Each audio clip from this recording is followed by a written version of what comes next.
2023년 2월 1일 수요일 경제뉴스 모닝 브리핑을 시작하겠습니다.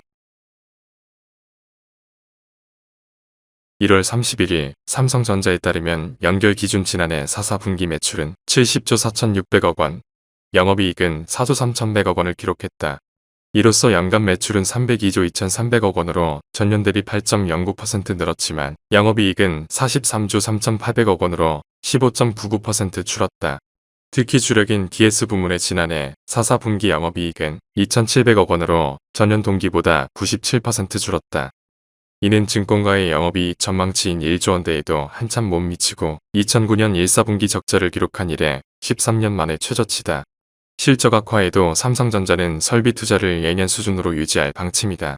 연구개발 투자는 더 확대할 전망이다. 초격차 기술을 통한 시장 선도에 대한 자신감으로 풀이된다. 다음 뉴스. 현지 시간 30일 월스트리트저널 등 주요 외신에 따르면 미국 최대 전기차 기업 테슬라가 가격 인하 정책을 발표한 지 수주 만에 포드차가 자사 전기차 1.2에서 8.8% 인하키로 했다. 현대차 기아는 경쟁 업체의 이 같은 가격 인하와는 다른 방안을 내놨다. 최근 실적 발표 때 리스 비율 확대와 들려 인센티브 강화로 대응하겠다고 밝힌 상태다. 이온게이자인은 전기차 회사들의 가격 인하가 계속되면 이는 체력 승부가 될 것이라며 판매량을 확보하지 못하는 회사들의 수익성은 급격히 악화할 수 있다고 지적했다. 다음 뉴스. 유로존은 현지 시간 31일 지난해 4분기에 뜻밖의 플러스 성장을 기록, 잠재적인 경기 침체 우려를 줄였다.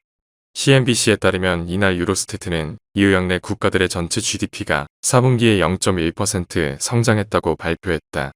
이코노미스트들은 0.1% 마이너스 성장을 예상해왔다. 그러나 유로존 최대 경제국인 독일이 4분기에 0.2% 마이너스 성장을 기록, 경기 침체에 들어선 것으로 분석됐다. 다음 뉴스. 현지 시간 30일 블룸버그에 따르면 바이든 행정부는 중국의 첨단 기술 발전을 억제하기 위해 화웨이의 인텔, 퀄컴 등 미국 기업의 제품 판매를 완전히 막는 방안을 검토하고 있다. 중국 통신장비 업체 화웨이는 2019년 5월 국가안보 위협을 이유로 당시 도널드 트럼프 미국 행정부에서 수출 통제 명단에 올랐다. 미국이 유독 화웨이에 각종 제재를 집중하는 이유는 화웨이가 중국 정부 및 군부와 손잡고 외국 정보를 탈취하고 첨단 무기와 인권 탄압 기술 개발을 돕는다고 우려해서다. 다만 정부 소식통은 논의가 초기 수준이며 정책이 언제 실행될지는 미정이라고 밝혔다. 화웨이 제재 4주년인 올해 5월께 이 방안을 발표할 가능성도 제기된다. 다음 뉴스. 파이낸셜 타임스는 EU집행위원회가 2월 1일 공개할 예정인 친환경 산업세에 공제한 초안을 미리 입수했다고 보도했다. 초안에 따르면 집행위는 회원국의 친환경 산업 보조금 제한을 완화하고 차세대 EU 기금의 돈을 일부 끌어다 회원국의 친환경 산업세의 공제를 지원할 계획이다. 보조금 지급 대상은 모든 재생에너지 기술과 탈탄소와 관련 산업이며 EU는 미국, 중국과 비슷한 수준의 지원을 통해 친환경 에너지에 대한 전략적 투자 촉진을 예상하고 있다. EU는 2월 1일에 해당 초안을 발표하고 2월 9에서 10일 EU 정상회담에서 이번 제안을 최종 결정할 계획이다. 다음 뉴스. 31일 관련 업계에 따르면 LG화학은 이날 4분기 실적 발표를 통해 지난해 연결 기준 연간 잠정 영업이익이 전년 대비 40.4% 하락했다고 공시했다. 석유화학업계는 올해 상반기까지 경기 침체와 전방 수요 감소 등으로 실적 부진이 이어질 것으로 내다봤다. 이에 따라 아직 실적 발표가 되지 않은 롯데케미칼과 금호석유화학도 지난해와 지난해 4분기 실적이 좋지 않을 것으로 예상됐다.